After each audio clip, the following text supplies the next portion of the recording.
En daarmee is dit weer tyd om Elisabeth Jordaan te nooi by my aan te sluit.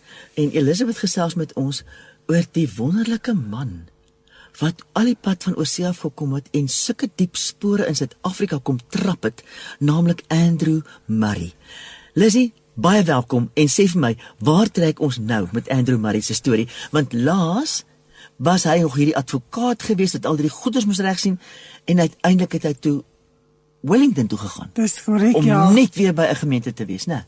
Ja, so hy het gevoel dat sy tyd in Kaapstad, nadat hy by die grote kerk was, en al die hofsaake, en dit het hom baie uitgeput, maar hy was nooit ledig nie. En dis vir my interessant, ons gaan eintlik 'n keer net oor dit praat, oor sy getuienis wat hy eendag gegee het in 'n Keswick-konvensie in Edinburgh. Ons gaan oor 2 keer. Wat 'n konvensie? Keswick. Okay. Keswick is 'n Christenkonferensie wat hulle gehou het in Skotland elke jaar. Okay.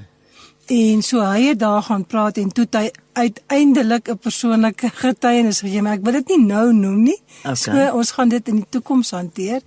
Maar wat hy daar gesê het is hoe dat die dinge wat in sy lewe gebeur het hom dieper na die Here toe gevat het en watter deurbrake het hy gehad. Ons gaan vandag so vlugtig raak dalk aan een van hulle waar hy net gesê het moenie so na my opkyk nie want hulle weet nie dat ek self ook sukkel om hierdie pad te stap nie en dat die Here vir my sekere goed gewys het wat ons daagliks moet doen. Sure. So Andrew Murray was 'n normale, gewone mens net soos ons. Hy was nie 'n supermens nie. Ja. Met die normale, gewone uitdagings wat ons as mense gehad het. Ja. Maar hy was baie produktief. So in sy laaste jare in Kaapstad, in 1868, begin hy om artikels te skryf in die kerkbode. En hy het eers 'n artikel geskryf wat ons laasweek oor gepraat het, Psalm 51, Wees my genadig, dit het 'n klein boekie geword, en dit is vervat in sy versamelde werke. En toe begin hy met 'n reeks artikels oor God se woord en die dwaling. Dit was egter nie lank voortgesit nie, want toe tree die dominee, Dr. Abraham Fore, wat meer as 25 jaar lank die redakteur van die kerkbode was, uit. En Andrew Murray word die redakteur. So hy moet toe nou al die pligte van die redaksie van die kerkbode vir etlike jare hanteer. So in 1871 word hy nou beroep Wellington toe. Sy broer John Murray, die professor, raai hom af en sê, dis 'n klein agtertangse plekkie waarna toe jy wil gaan. Maar hy sê hy wil tog die beroep aanneem, want hy voel aangetrokke tot 'n kleiner gemeente, waar hy almal in die gemeente, oud en jonk, sistematies kan bearbei met die evangelie. Wow. So hy het gevoel dat groot gemeentes laat hom verstrooid voel, dat hy te veel verskillende balle moet vang, en dat sy prediking ondoeltreffend was daar. Want hy het natuurlik, was daar 2 ander predikante in die grote kerk, so hulle neem beurte, en daar's baie groot gemeentes waar ons dit vandag ook het, dat predikante beurte neem, maar hy het gevoel dat hy wil reekse preek, om mense deur 'n reeks te vat, om hulle op te lei, dan moet dit nie onderbreek word, dat daar weer 'n ander fokus van iemand anders se kant af inkom nie. So hy het gesê, my eerste roeping is om 'n herder te wees van die skape, en dit maak my gelukkig. Wow. So hy het toe nou die beroep aangeneem. Dit is baie kosbaar. Want hoeveel mense sal nie gaan vir die leierskap en die posisie en wat ook al se mense. Nee, hy wil by die mense self uitkom. Ja, maar hy het vroeër het hy gesê, ek is eerstens 'n Christen. So. Dan is ek 'n predikant. So. En so hier wil hy dit nou sê, dit sy roeping is na mense toe, nie na take toe nie. Maar ons kan nou sien, vandag, hoe baie take het hy gehad, en hoe suksesvol het hy dit hanteer. Maar altyd met een fokus, en dis dat Jesus Christus bekend word in Suid-Afrika. Dit was sy hooffokus gewees. Dis baie besonder. Goed, Wellington is 'n klein dorpie daar langs die Bergrivier wat eers Waarmakersvallei genoem was. Dit was 'n buitepos van die Kaap. Almal wat noorde toe en noordwes, noordoos gereis het, moes oor die berge kom, die Drakensberge. En die enigste pas wat daar was om oor die berge te kom, die Tweeskloofpas het nog nie bestaan nie, was Beinspas. Wat nou vandag word dit Beinskloof genoem. Dis een van ons oudste bergpasse in Suid-Afrika. En dit was die enigste manier waarop mense in kon gaan na die binneland toe in die noorde. So dit was 'n baie skilderagtige dorpie natuurlik, soos nou nog, omring met berge en wingerde wat in die dale groei. Pragtig. Kan ek jou onderbreek? Ek wil net sê Beinskloof. Kyk, ek was 'n matie. Ek het 4 jaar op maties geswat. En ons het al ons CSV-kampe, dit was toe nog net CSV-kampe, het ons in Beinskloof gehad. Ja, ek het ook kampe in Beinskloof. Joh, dit was daarom die mooiste, lekkerste plek en al die stappe wat 'n mens kon stap. So ek kan net sien waarom Andrew Murray ook in daai area wou wees, né? Maar dit is interessant, die eerste Christelike werk wat in die vallei gedoen is, moet ek sê hoekom dit Waarmakers genoem is. Ja. Dit was vir mense wat noord getrek het, dan sit dit op die buitepos, is daar 'n garage wat 'n werkswinkel het om hulle waans reg te maak, voordat hulle uitgaan of as hulle terugkom van die boondoes af, dan gaan hulle met nuwe lekker waans terug Kaapstad toe. En in 1829 het die Evangeliese Sendinggenootskap van Parys sendelinge soontoe gestuur om onder die hoofsaak afstammelinge van die slawe in daai vallei te gaan werk. Hulle noem dit vandag steeds die Drakensbergvallei en dis strek vanaf die Parel en dan tot in Wellington. So dis 'n baie lang vallei al langs die Bergrivier af. Verlang ek nou. Ja. So Andrew Murray, daar was hulle het onder die slawe gewerk. Maar daar was baie min werk onder die dagloners, die huiswerkers, die plattelandse werkers op die plase, skaapwagters en die ander mense wat daar gebly het. Hulle was geestelik maar verwaarloos. So toe Andrew Murray nou in Wellington aankom, toe verdiep hy hom in die werksaamhede en vraagstukke van sy eie gemeente. Die eerste groot ding was, hulle het baie skuld gehad op die kerkgebou wat hulle gebou het en wat ook in die herlewing uitgebrei is. Die hoër opleiding van onderwysers waaroor ons vandag gaan praat en dan die gewone plaaslike sendingwerk. Maar wat hy doen is, hy doen altyd nooit sy werk alleen nie. So hy betrek sy gemeentelede en sê, julle is werkers wat uitgaan in die Here se wingerd, ek lei julle op, julle gaan en julle doen die werk. Dis hoe hy altyd in sy gemeentes gewerk het. Kosbaar. Teen 1872, 'n jaar later, was daar reeds 120 bywoners van die Sondagskool, dis nou van hierdie mense onder wie hulle sendingwerk gaan doen. Wow. Met 12 onderwysers wat beurte neem uit sy gemeente, en in elke wijk van die gemeente was daar gewerk onder die breinmense.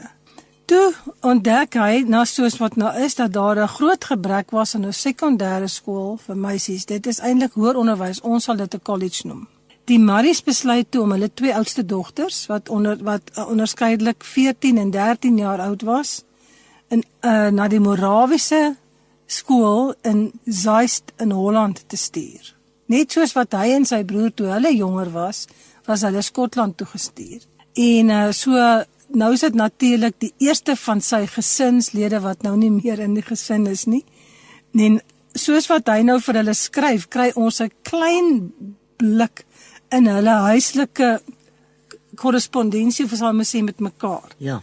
Eers wens hy sy dogter Emmy, die oudste ene, geluk met haar verjaardag in die vreemde, en bemoedig haar dat indien sy huis toe sou verlang en dalk hartseer en eensaam voel, dat Jesus by haar is om haar te troos en hy sal haar aan sy hart vasdruk. Ja. En as sy haar jaar met die Here Jesus begin, die waarheid soek en behou, selfs as sy ondeend is of dwaas optree of dalk sonde doen, dat sy met al haar moeilikheid na hom toe kan gaan, want hy verwelkom haar elke keer. So dis my so kosbaar hoe hy sy kinders in hulle geestelik belê. Hy sê sy moet vir hom skryf hoe hou sy en haar suster hulle besig in elke dag uur na uur. Die kleiner kinders in die huis wil weet hoe werk naweke in Holland. Of kan hulle ook in die veld gaan stap en met watter mense kuier hy en so aan, maar hulle pa sê hulle moet Jesus lief hê bo alles, dan kan hulle doen net wat hulle wil. Nou skryf hy aan sy ander dogter Mary. Hy sê sy moet 'n dagboek hou en 2 of 3 maal 'n week daarin skryf en klein verhaaltjies van wat in haar dag gebeur het, wat by die skool, wat se werk het hulle gedoen, watter lesse het sy geleer, watter boeke het hulle gebruik, watter vriendinne het hulle gemaak en wie kom kuier vir hulle. So hy moedig hulle aan om 'n nalatenskap te hê wat weer vir hulle kinders vreeslik belangrik is om te dink, wat het my ma gedoen toe sy 14 was. Dit is so, ja, absoluut. En die vorige dag was sy verjaarsdag toe hy nou die brief skryf en hy noem hoe mis hy hulle en veral Mary wat altyd die blomme in die huis gerangskik het en hoe die kleiner dogters vir hom 'n mooi geborduurde kussing gegee het. Hy sê, maar dit is meer as net sy verjaarsdag. Dis ook die kroningsdag van Jesus. Kroningsdag. Dit was vir my so kosbaar. Dit was hemelvaart. My aarde. En dan skryf hy, wat 'n vreugde vir die wat hom liefhet, om te weet dat hulle vriend met heerlikheid en eer gekroon is, en bekleed is met alle mag in die hemel en op aarde. En wat 'n wonderlike saligheid is dit om te weet, dat ons sy teenwoordigheid altyd by ons het. So hy bemoedig sy dogter, dat sy haar moet bekwam, om ergens die Here Jesus te gaan dien in 'n voltydse hoedanigheid. Sure. So, en hy skryf as hulle deur 'n moeilike tyd gaan, en die moeilikheid wil nie na hulle wil opgelos word nie, dan moet hulle self na die moeilikheid skik. Ons sal sê, get on with it. Ag toe. Hy sê, een deel van die ware wysheid is dat die onaangenaamheid van daai taak wat jy het, dan mettertyd weggeneem word. Ja. En die doel van skoolgaan is nie net om kennis te versamel nie, maar om die gawe te ontwikkel waar jy latere kennis self kan opsoek, en dat jy jou toespits op een onderwerp, daaroor nadink, totdat jy dit bemeester en verstaan. En hy sê, aan die voet van 'n berg kan 'n mens nie sien, hoekom is daar kronkels in jou pad nie. Maar hoe hoër jy opgaan in die berg, hoe meer kom jy agter, daar's 'n noodsaaklikheid vir hierdie kronkels. Net so is dit in 'n mens se geestelike lewe. Hy skryf vir haar, gebruik die geleentheid om nog tale aan te leer. Dit sal jou verblyf in Holland nog beter maak. Miskien wil die Here Jesus jou in sy wingerd gebruik. Dan sal die aanleer van tale soos Frans, Duits, Nederlands en Engels van onskatbare waarde vir jou wees. Nou wil ek net sê, hierdie briewe is vervat in 'n boek wat Isabel Murray, een van sy nasate, geskryf het, wat nou beskikbaar is. En mense kan my kontak as hulle dit wil hê, en dan gee ek vir hulle die besonderhede van Isabel, en bestel dit direk by haar, sy woon in Stellenbosch. Nou wil jy nie vir ons asseblief net jou e-posadres gee nie? My e-pos is EMJ 98765 @gmail.com. @gmail.com, nee. So ek sê met weer 'n keer, EMJ 98765. Jy tel terug. Mooi. Ek sien nou eers. Jy tel terug van 9 af. 98765 @gmail.com. As jy daai boek wil hê, skryf asseblief vir Elizabeth en sy sal reageer. Ek weet sy sal. Sy sê jou nie vergeet nie. En wat nog, Elizabeth? Okay, en hy sê hy stuur vir sy dogters 12 eksemplare van 'n liedereboek van 'n sekere Bateman wat hulle kan gebruik om sondaande saam met hulle maats te sing. En hy skryf dat selfs jong dogtertjies nie te klein is om 'n invloed op ander mense te hê nie. So hulle moet vir die ander kinders wys hoe bring mense Sondag deur met jou gedagtes op Jesus gerig. Is dit nie baie kosbaar nie? Dis baie kosbaar. En so in 1873, nou nog 'n jaar later, stig Andrew Murray 'n meisieskool in Wellington, die Huguenot College. Wat nou nog bestaan? Ja, hy het reeds in 1872 begin om 'n pamflet te skryf, toe sy kinders nou oorsee is, en dit deur die land laat versprei, waarop hy op sy eie onweerstaanbare manier 'n beroep doen op Christelike ouers om hulle kinders aan die diens van die Here toe te wy, om sodoende die tekort van werkers tuis en op die sendingveld te help dek. Hy skryf dat daar 2 beroepe is vir hierdie opleiding. Dit is die beroep van 'n prediker of 'n sendeling en die beroep van 'n onderwyser. Dit kon dalk blyk dat hulle wel genoeg studente het by die kweekskool in Stellenbosch, maar hy sê hulle het die vorige jaar slegs 20 gehad en daardie jaar slegs 14. Dan noem hy plekke op soos Roewel, Betulie, Bethlehem, Jansenwil, De Tooispan, Witsieshoek, Soutpansberg, almal van hulle gaan binnekort leraars benodig. En hulle het nie die mense om te stuur nie. En dit was ook nie goed dat die meeste van die hoër onderwysinstansies, universiteite, wat nie aan die kerk behoort nie en nie Christelike waardes gehad het nie, gebruik word om ons kinders op te lei. So hulle wil leraars hê en hulle wil mense hê wat onderwysers kan word, want dit sal beter wees as om mense te kry uit Europa, wat die geval was wat hulle altyd gedoen het. En armoede moenie 'n hindernis wees nie, sê hy vir hulle. En sy oproep was aan ouers dat hulle kinders aan die Here behoort. Onthou hulle het kinderdoop gedoen, so en jy beloof dat jy jou kinders gaan grootmaak in die weë van die Here. En hulle moet vra vir die Here of hy hulle kinders in sy diens nodig het. En hy sê, as jy nou net een kind het, en wat nou jy wil hê, hy moet jou besigheid of jou plaas oorvat, toe sê hy wel, God het ook net een seun gehad en hy het hom gestuur. So jy kan ook maar gerus jou seun volg. Ja. Kan geloof. En hy sê, okay, as mense sê, maar hulle het nie 'n seun nie. Ja. Hulle het net dogters, dan sê hy, maar dogters is tog ook 'n geskenk van die Here af. Daar was nou wel geen amp in die kerk waarin vrouens kon dien nie, maar hulle kon baie goed steeds in die diens van die Here werksaam wees en daarom moet meisies ook opgelei word, want daar's baie beroepe wat uitsluitlik vroue gebruik, onder andere verpleging, versorging van armes en dan die besondere beroep van godvreesende onderwyseresse. Hy sê, want daar is 'n geweldige gebrek aan onderwyseresse in die dorpe van Suid-Afrika op daardie stadium. En luister steeds na Delf steeds dieper en Elisabeth Jordaan, my gas in die ateljee, wat heerlik gesels oor daai formidabele mens, Andrew Murray. Vertel vir ons, wat word toe nou van hierdie skool? Het hulle dit gestig uiteindelik, natuurlik? Ja, nee, so dit is nou die Kersvakansie van die jaar 1872. Bring hulle oudergewoonte die Murrays, hulle tyd deur op die strand by Kalkbaai. En Andrew Murray lees 'n boek oor die lewe van Mary Lyon, die stigter van die Dames College by Mount Holyoke in Massachusetts in die VSA. Andrew Murray sê die gedagtes wat by hom opkom oor die lewensbeskrywing van hierdie groot opvoedkundige is te kosbaar om net vir homself te hou. Hy skryf dus 'n reeks artikels in die kerkbode, hy is mos nou die redakteur.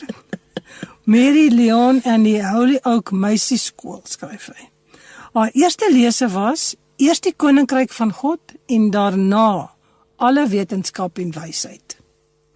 Sy beywer haar om behalwe skoolvakke die meisies van die skool ook op godsdienstige vlak te bereik. So die meisieskool of die college by Holyoke in die VSA was die eerste inrigting vir hoër onderwys van dames in die VSA. Regtig. Andrew Murray benadruk die beginsels waardeur sy Mary Lyon mense begelei. Eerstens, die college moet 'n ware Christelike inrigting wees. Dit moet bestuur word deur trustees wat die hoogste belang van die kerk van Christus op die hart dra, met dames as onderwyseresse wat net so besiel is en ander kan besiel en inspireer om sendingwerk te gaan doen.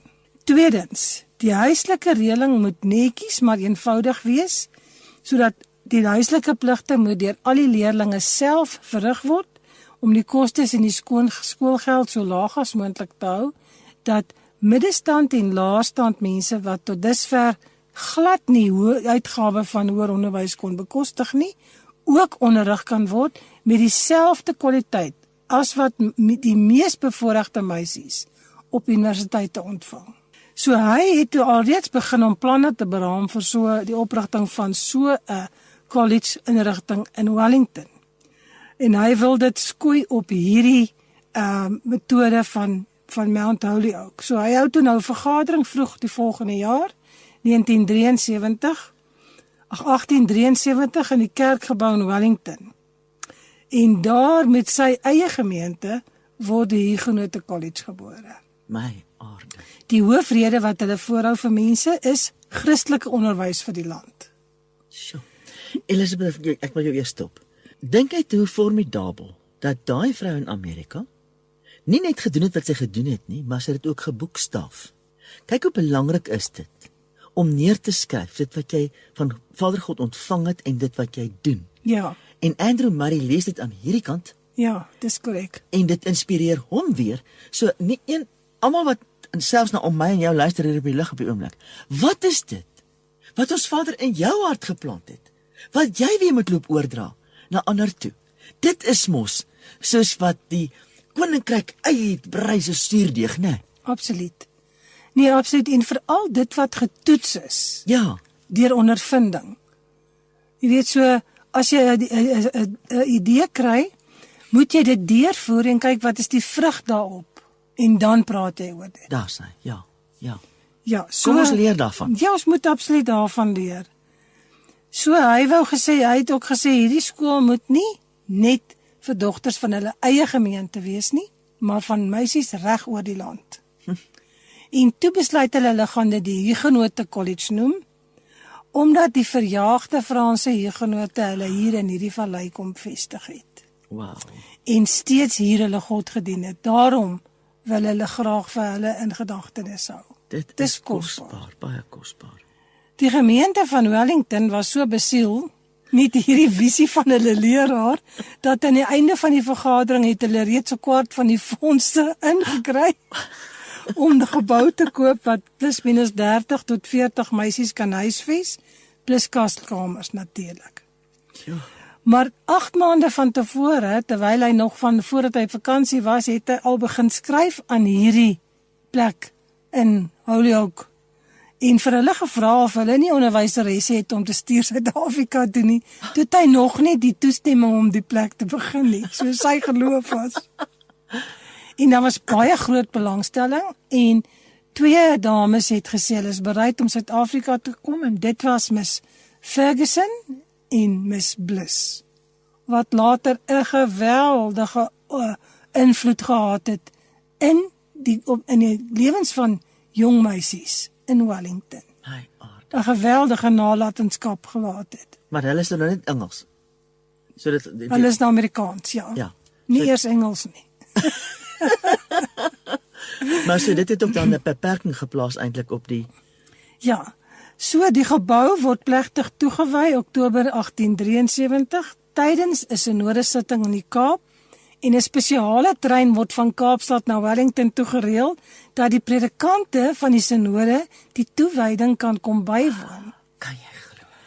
En hulle was almal hoogs beïndruk daarmee en het teruggegaan na hulle eie dorpe toe met die visie van hier is 'n skool vir meisies wat opgelei gaan word as onderwysers. So die formele opening van en die gebruikneming van die skool was Januarie 1874. Toe het die 2 dames nou al aangekom die vorige jaar November. Dit was 'n klein begin. Maar teen 1917, 50 jaar later omtrent, nie eers 50 nie, sê 30 jaar later, was daar takke van die Huguenote College in die Parel, Bethlehem en Greytown van Suid-Afrika. My aarde. Uit alle dele van die land het jong meisies aansoek gedoen as om onderwysers opgelei te word. Daar was plek vir 40 kosgangers, maar 54 meisies het aansoek gedoen, eerste jaar. Van Kaapstad, Durban, Philadelphia, Mamasbury, Riebeek Wes, Parel, Stellenbosch, Franschhoek, Villiersdorp, Woester, Beaufort Wes, Richmond, Graafrenet, Middelburg en Somerset Oos. Hulle was verplig om nog 'n vleuel aan te bou om almal te huisves. En Andrew Murray onderneem 'n reis na 30 van hierdie gemeentes om hulle te besoek en fondse te werf vir die college en ook om die belangrikheid van Christelike opvoeding te bepleit by al die lidmate van die NG Kerk in al die dele van die land. So wat vir my hier fantasties was, is dat hy skryf en sê hoe opgewonde is hy om die visie van Christelike onderwys in die land te begin. Om te besef dat dit is die grondslag van die skole in ons land. Dit moet die grondslag wees van die skole in ons land. Maar voor jy nou verder gaan, en nou, jy weet, ek dink in prentjies. Nou, nou sê jy, hy het op reis gegaan. Met 'n perdekar. Natuurlik met 'n perdekar. Ja. Ek moet net vir jou sê, was dit dan maar perdekar nie 'n ossewaan nie? Perdekar en dit het hom 4 maande gevat. Wow. Toe hy terugkom by die huis, toe sy hele gemeente en die hele Kaap omtrent daar om terug te verwelkom, en hy het soveel geld gekry, dat hulle nog 'n gebou kon bybou. Maar hulle het hom so vereer, aan hulle kinders en die dames wat by die college was, het in rye gestaan in Wellington, as jy nou kan dink hoe lyk Wellington, van die kerk af tot by sy pastorie, om hom terug te verwelkom as hulle geliefde leraar, wat vir hulle so baie doen. Om die Dis baie spesiaal. ja, om te ontwikkel, om die mense te ontwikkel in Suid-Afrika. Ekskuus, nou wil ek weer onderbreek. Kan jy nou sien, hoe grand was dit, dat hy nie daar nie in die Kaap gebly sit het, tussen al die grand oomies nie. Hy het op vloervlak 'n geweldige verandering gebring. Ja. So in November 1874 word die hoeksteen gelê van nog 'n gebou om die getal leerlinge wat nou na sy besoek grootliks vermeerder het te huisves. Nog 2 onderwyseresse kom uit Amerika, 'n Miss Wells en 'n Miss Bailey, en 'n maand later kom 'n mevrou Spyker van Holland om Nederlands as vak te kom versorg. So, Miss Ferguson, die is die prinsipale, en sy en Miss Wells en mevrou Spyker is die hoofde oor die hoër onderwys, die college gedeelte van naskool met 50 leerlinge in die hoofgebou, en Miss Bliss en Miss Bailey is die hoofde oor die voorbereidende departement van kinders wat nog in die hoërskool is, 40 leerlinge, 90 leerlinge in die tweede jaar. Kan jy glo? Baie van die leerlinge en studente wat met hulle aankoms nog nie vir Jesus geken het nie, het hom daar ontmoet en geleer om hom te vertrou en te aanbid. Reisigers uit alle dele van die land kom besoek nou die Huguenot College om die metode van Christelike opvoeding en normale onderrig, ons sal sê normaal college, dit is waar jy gewone vakke bestudeer, en 'n buitelandse besoeker, R.M. Ballantyne, gee as volg verslag. In Wellington staan die Huguenot College, gestig deur Dominee Andrew Murray. Dit is vernoem na die Franse vlugtelinge wat hierdie streek kom vestig het. Die college is hoofsaaklik vir meisies, maar na wat ek verneem, word daar ook 'n kweekskool beplan, waar jong manne as sendelinge opgelei sal word in die evangeliebediening in Wellington. Die doel van die college is om leerlinge 'n deeglike opvoeding te gee, terselfdertyd hulle karakter te vorm en te brei, sodat die jong dames met erns hulle lewensdoel tegemoet gaan, na watter beroep God hulle ook al roep. Die syllabus sluit in meetkunde, aardrykskunde, geskiedenis, natuurkunde, sterrekunde, aardkunde, wysbegeerte, ontleding, styloefening, Frans, Duits, Latyn, wetenskap, sedeleer, opstelle en Bybelstudie. Genigtig. Ek sou graag die kurrikulum wou sien van party van daai goed. Ja. Dan moes die studente ook die metodes kon verduidelik waar volgens hulle die kinders wat aan hulle sorg toevertrou gaan word, sou onderrig gee en wat is die redes vir hierdie metodes. Dit is nou wat die onderwyseresse met hulle saamvat in die land in. So hulle kan dadelik 'n skool gaan plant Wow, as hulle hier klaar is. dis amazing. Ja. So dis dadelik 'n uitbreiding van die kern. Dis reg. Ja. Sjoe. Fantasties. Hulle sluit nie Dit net is. by 'n skool aan. Hulle gaan plant die skole. Ja. Die meisies kook hulle eie kos, maak hulle eie beddens op en vervul al die huishoudelike pligte self. Tog was hulle hande sag en goed versorg, sê die sekere persoon wat nou hier verslag gee.